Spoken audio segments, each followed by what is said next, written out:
my friends, thank you so much for joining me today at Through Ya Hill. So if you are a sourdough bread baker, like I am, you hopefully will find today's video very helpful. So how many of us have woken up in the morning and thought, boy, I would love to have some sourdough bread for supper tonight? Well, the truth is, if you utilize a typical sourdough bread recipe, you'll need more than 8 to 10 hours to make your bread. Now, for quite some time, I have been relying on a recipe that makes sourdough bread in this way. It's longer than 24 hours. You make the bread during the day, you do a variety of stretch and folds, and then you keep it in the fridge overnight and bake your bread in the morning.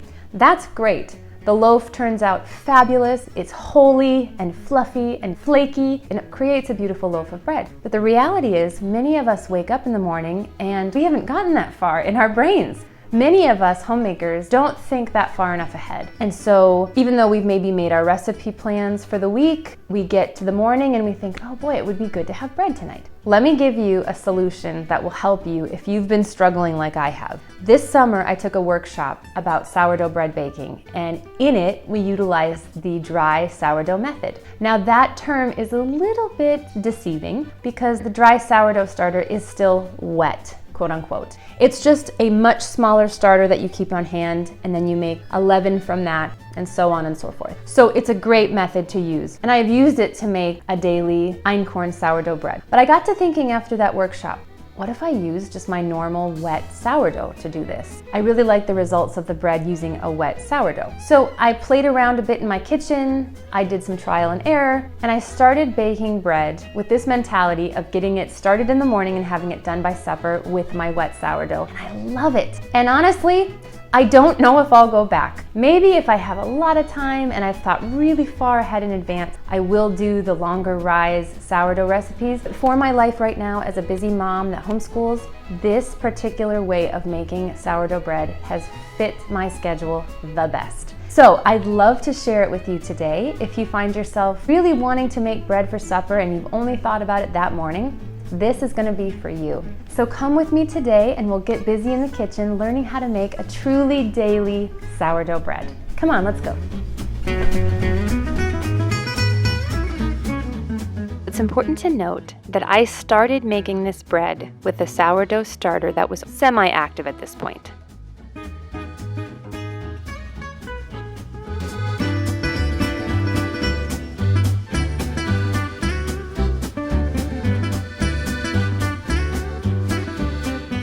Right around 8 a.m., I went ahead and fed my starter with a couple cups of flour and some water, just so that it would be nice and active by around 10 in the morning.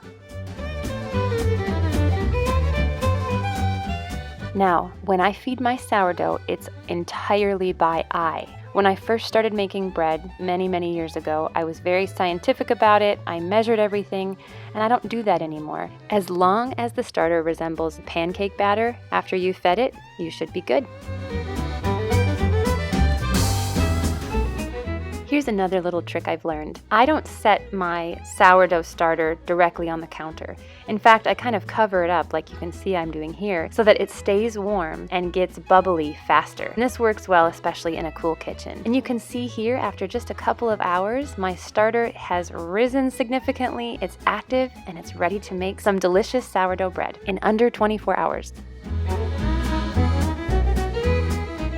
All right, let's dive into making this bread, shall we? I think many of you are going to appreciate this way of making bread. As you can see, I am not using any scales. I'm just using cups because I honestly think to myself, people have been making bread for thousands of years and they didn't have scales and they didn't have all this fussy equipment. And so to make this process even easier, I decided I wasn't going to use scales. I would just rely upon cups and measuring spoons. This recipe calls for 3.5 cups of flour. I used all-purpose King Arthur's flour today, 2 cups of water, 1 cup of an active starter, and 2 teaspoons of salt.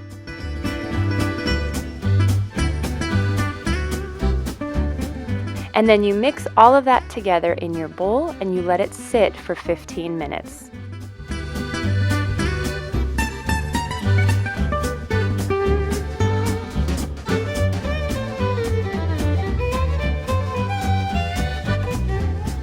Now, just a couple of learned tricks. As you can see here, I'm setting my bowl on top of this pot holder, and I also cover my bread with a towel. It helps your mixture just to stay nice and warm.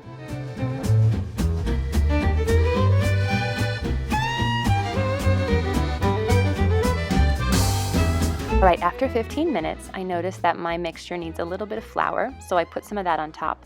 And then another nifty trick is to get your hand wet before you do your stretch and fold technique. This just helps keep the dough less sticky on your hands. Now, this is our first stretch and fold. As you can see, I'm removing the dough from the sides of the bowl and I'm just stretching and folding each side. This is going to be one of 2 stretch and folds. After you do this, you're going to set it aside for 2 hours and wait.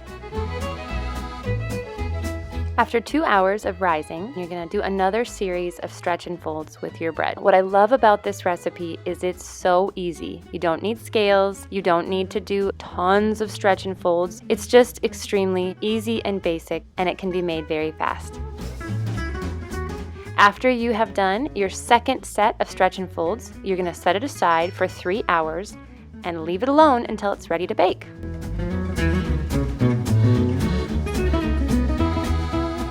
All right, now that your bread is ready to bake, you're going to set your oven to 450 degrees Fahrenheit.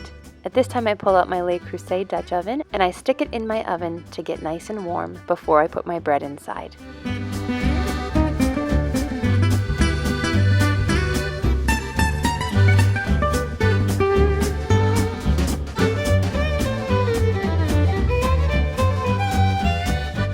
You can see the bread has risen significantly during these last 3 hours.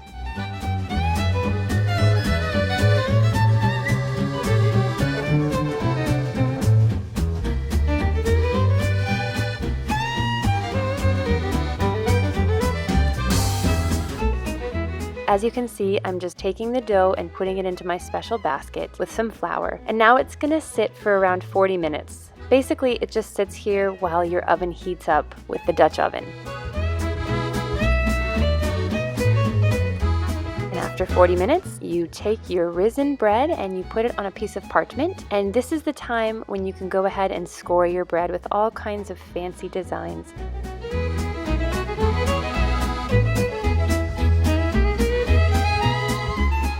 I like just a basic design of a couple lines down the middle with some cute little lines in the sides, and you can see that here.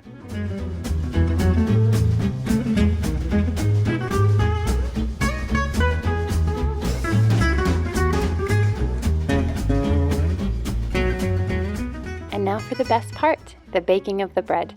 Now, our oven has been preheating at 450 for the last 40 minutes. It's time to stick our bread into the hot oven with the lid on. Now, you're going to bake this at 450 for the next 15 minutes. And I showed you the clock here. Granted, our clock is 10 minutes fast, so it was only about 5:30 at this point.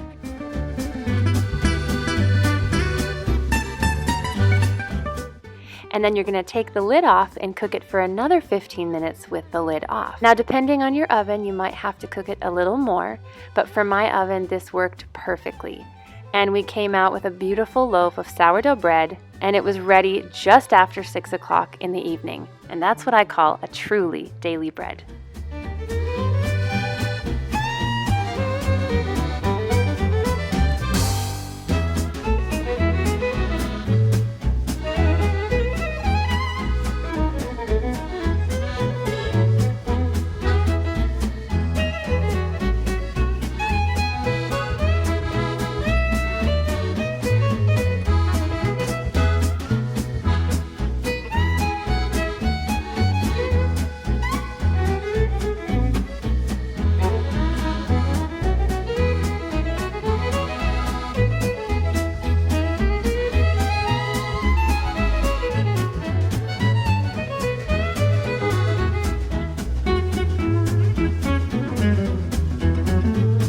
All right, friends, well, that is it. It's as easy as that. I hope today's recipe and tutorial blessed you and will bless your home and those around you. And I hope that you are feeling confident and resolved that making sourdough bread at home in under 24 hours can be accomplished. So again, thank you so much for joining me on today's video, and I very much look forward to seeing you in the next one. Goodbye for now.